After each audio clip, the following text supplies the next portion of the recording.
Greetings. I'm Edward Lynum, or for many of you in Orlando, Florida, I'm Daisy Lynum's son. And if you were my mother or a close friend to my mother like Rebecca Ford, then I'm Sean. But I record this video for many reasons. The first is to thank all of you, especially my classmates, our childhood friends from high school on back, for your private messages to me. Although in my professional capacity, I've seen extraordinary death. Literally dozens of people, from clients who overdosed, to bailiffs who committed suicide, to children who died on my cases. But nothing can prepare you for the loss of a parent. So the grief has been profound, but the many private messages from you all to me has meant the world and has helped me get through these initial few days. So I thank you all very much. But I also record this video to bring more to life the obituary that I wrote for my mother. As many of you all know, my mother, Orlando Commissioner Emeritus Daisy Lynum, was born and raised in Leesburg, Florida, a very poor girl who graduated high school so poor she didn't have the money to go to college. But she knew that as a citizen of the United States of America, that she deserved to live that American dream that so many preached. So what did she do?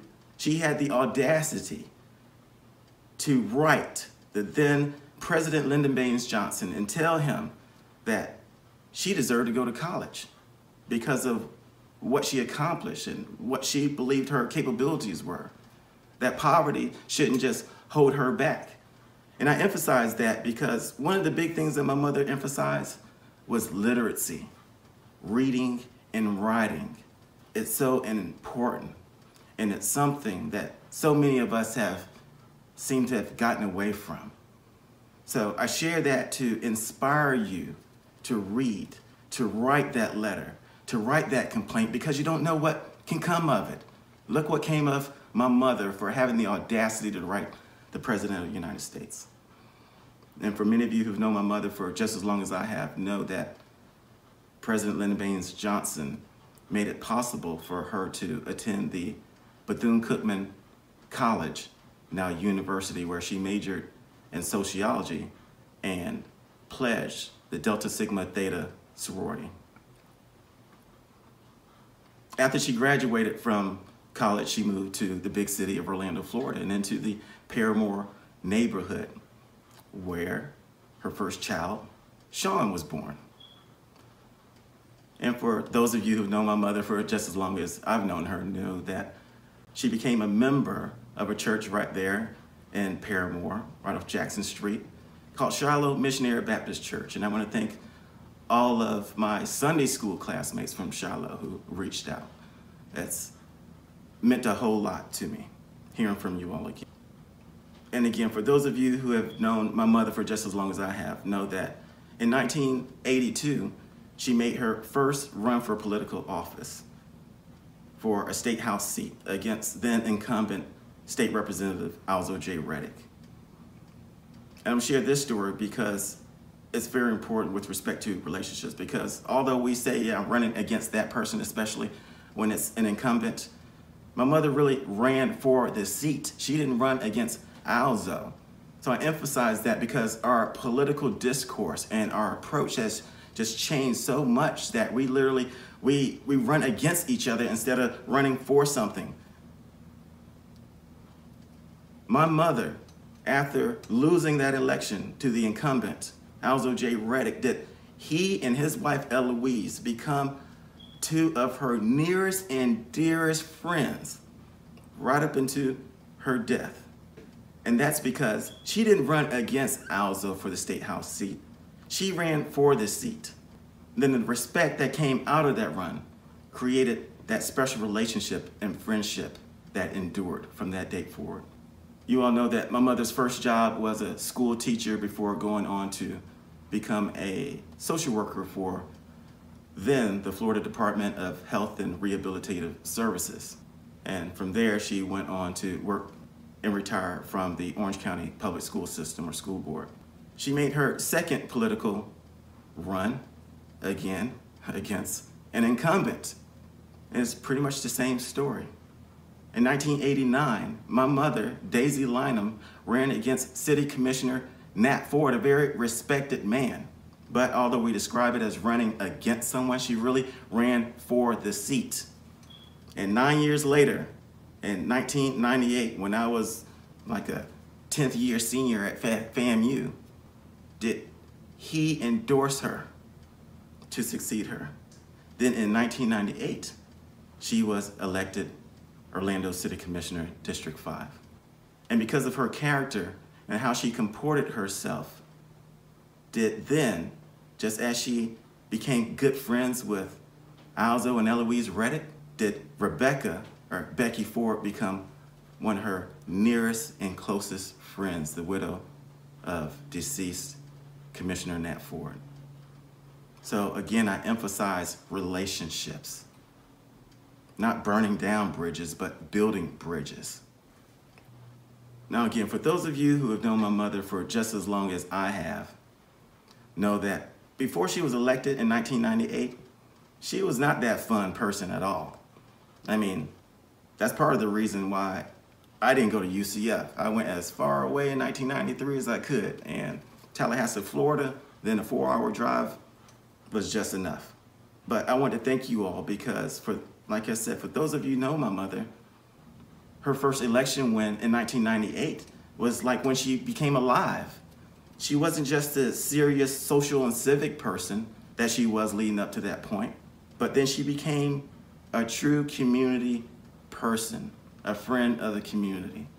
My mother started to act just as young as her youngest son. I mean, you all know, she became the life of the party. She would drink more beer and wine than I would at events. So I want to thank you all for giving her that opportunity to live her life, to become all that she could be. And during that process, serve you all and the community, I believe, quite well. You all know that my mother accomplished many things as city commissioner. After becoming elected city commissioner, did she go on to become the statewide president of the Florida Black Caucus of Local Elected Officials, before later going on to become the president of the National Black Caucus of Local Elected Officials, where in that capacity, she was honored to serve as one of the board members at the National League of Cities as president of the National Black Caucus of Local Elected Officials. And for many of you all know, in that capacity, as well as her City of Orlando work, did she travel to China more than once, to Africa more than once, on trade missions, on relationship building, going to sister cities and countries around the earth. You all made it possible, your support and re-electing her for those years made it possible for her to do things that a little poor girl coming out of Leesburg, Florida, who didn't have but 35 cents to go to college, to later on in life travel the world as an elected official, to China more than once, to Africa more than once. And that absolutely meant the world to her. And what she was able to bring back to us and tell us about those experiences, especially me, because I can imagine she spoke to me a lot more than she might have spoken to a lot of people. And I want to thank many of you all because, as I've shared, yeah, I had to share her, but I really wasn't sharing her because she was a public person. I became a public person as well. And you all opened your doors to both of us. And I know that many of you who were close to my mother are also grieving because she was a mentor. She was a coworker. And I know that a lot of us are grieving her loss because she was a special figure in Orlando. She was a dynamic person. But I share that to share that her fearless personality, having no fear to take on the battle, is how she got to where she got. She didn't fear writing the letter. She didn't fear writing the complaint. So that's where I get it from. So I say that to inspire you all to be fearless, to go hard, to be righteous, do the right thing. Don't let anything hold you back. We're still setting up the arrangements and services for my mother. And I know her dear sororities of Delta Sigma Theta, as well as her business sorority of Gamma Phi Delta are going to be doing some special things for her.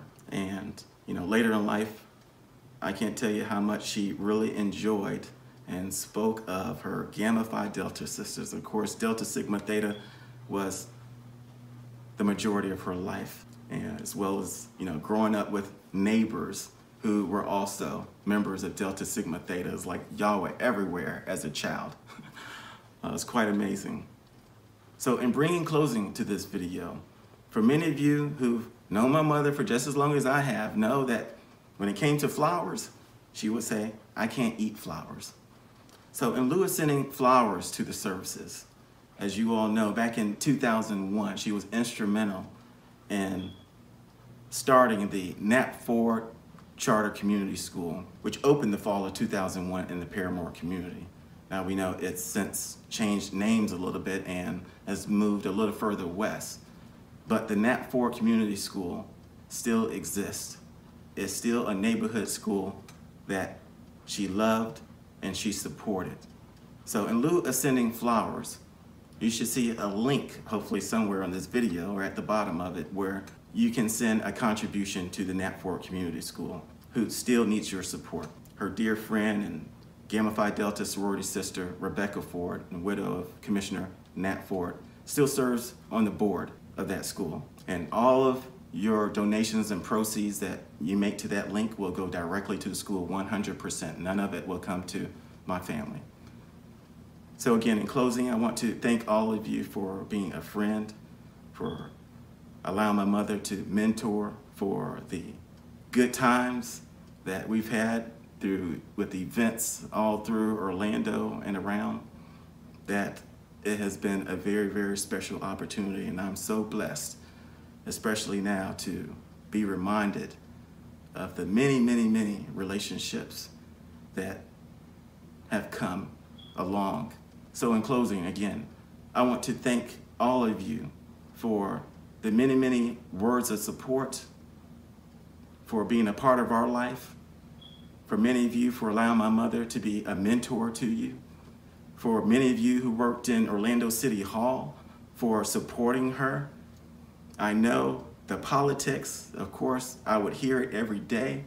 I remember everyone, and if you've read my memoir, Lily's dad, you know, because many of you haven't read it, you probably don't know that your name is in this book, and many of these memories that I'm sharing right now, I really bring to life in this book.